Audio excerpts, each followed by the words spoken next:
उत्तर प्रदेश में मदारिस का सर्वे का काम मुकम्मल हो गया है, जहां दारुल उलूम देवबंद और मज़ार उलूम को भी गैर मंजूर शुदा करार दिया गया है। उत्तर प्रदेश की योगी हुकूमत के जरिए कराए जा रहे हैं गैर सरकारी मदारिस के सर्वे का काम 20 अक्टूबर को पूरा हो गया है। सर्वे में रियासत भर के 7,500 के करीब मदारिस गैर इमदादी सामने आए हैं, जिन्हें गैर मंजूर शुदा भी कहा जा रहा है। खास बात यह है कि सर्वे में आलमी शहरियत याफ्ता दारुल उलूम देवबंद और सहारनपुर में वाक़ मज़ारुल उलूम जैसे बड़े मदारिस जो हुकूमत से कोई चंदा नहीं लेते, इन्हें भी गैर मंजूर शुदा बताया गया है। मदरसा तालीमी बोर्ड के चेयरमैन डॉक्टर इफ्तिखार अहमद जावेद ने कहा कि इन मदारिस में बच्चे दीनी तालीम हासिल कर रहे हैं। इनमें दारुल उलूम देवबंद और मज़ारुल उलूम सहारनपुर भी शामिल है। हालांकि इन मदारिस को गैर कानूनी नहीं कहा जा सकता है, बल्कि ये हुकूमत से किसी तरह का ताउन या चंदा नहीं लेते हैं।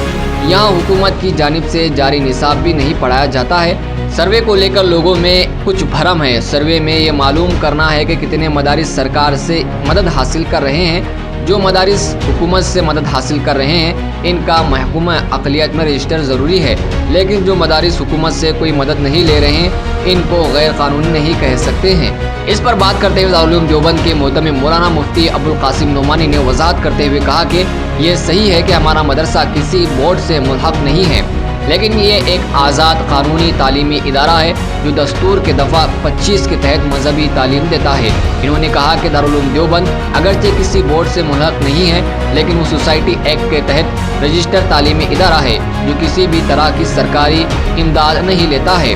मुफ्ती अबुल कासिम नोमानी ने बताया कि दारुल उलूम देवबंद की शोरा सोसाइटी एक्ट के तहत रजिस्टर है। इसी के तहत दारुल उलूम देवबंद चलता है, जो दस्तूर हिंद के मुताबिक दी गई मजहबी आज़ादी के तहत देने वाली तालीम देता है।